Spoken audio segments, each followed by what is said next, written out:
If your car has a broken cover right here, we're going to fix that. It's real easy.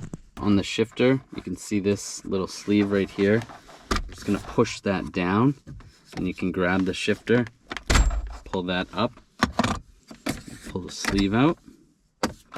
And this piece, just grab that, pull that up, and here's the broken piece. Take the new one, slide this in.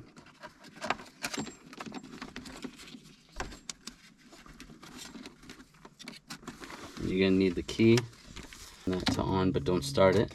Put your foot on the brake. And we're just gonna shift this back.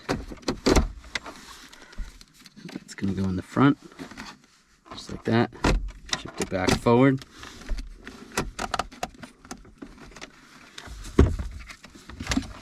And put this back together.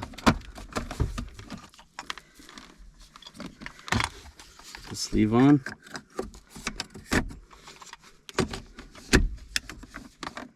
Lock it in place, you're good to go.